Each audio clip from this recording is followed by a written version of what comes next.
Hey everyone, welcome back to our journey through the Bible, chapter by chapter. Today we're diving into 1 Chronicles, specifically chapters 5 and 6.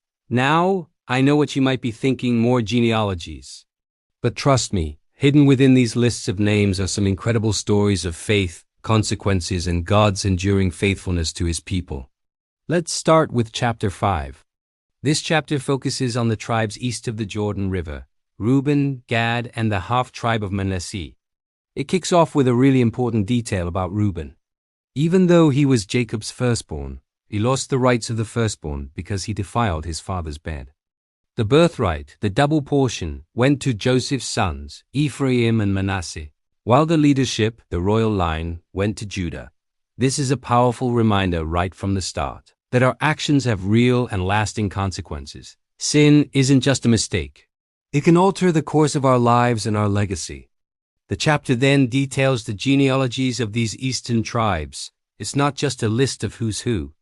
It's a record of their existence and their territory. But here's where it gets really interesting. We read about their military victories. They fought against the Hagrites and other groups, and the text explicitly says they cried out to God in battle, and He helped them because they trusted in Him. What a fantastic lesson for us. When we face our own battles, our first line of defense should be crying out to God, trusting that He is our strength and our deliverer. Their victory was a direct result of their dependence on God, but the story takes a sad turn. The same people who trusted God in battle eventually turned away from Him. The chapter tells us they were unfaithful to the God of their ancestors and prostituted themselves to the gods of the peoples of the land.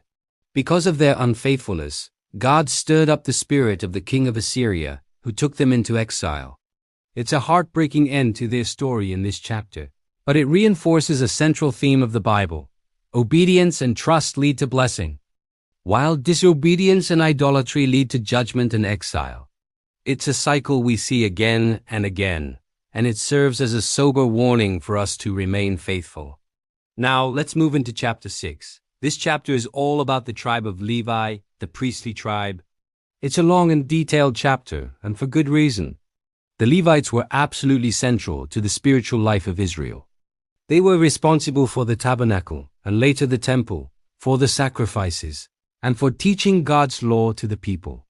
The chapter begins by tracing the lineage of the high priests, all the way from Aaron down to the time of the Babylonian exile. This unbroken line of priests highlights God's commitment to His covenant. He provided a way for His people to approach Him, to atone for their sins, and to worship Him generation after generation. This priestly line ultimately points us forward to the one true high priest, Jesus Christ, who offered the final, perfect sacrifice for all time.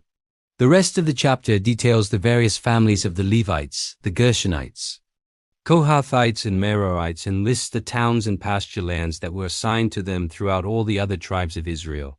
This is so significant. The Levites didn't have a single large territory of their own. Instead, they were scattered throughout the nation.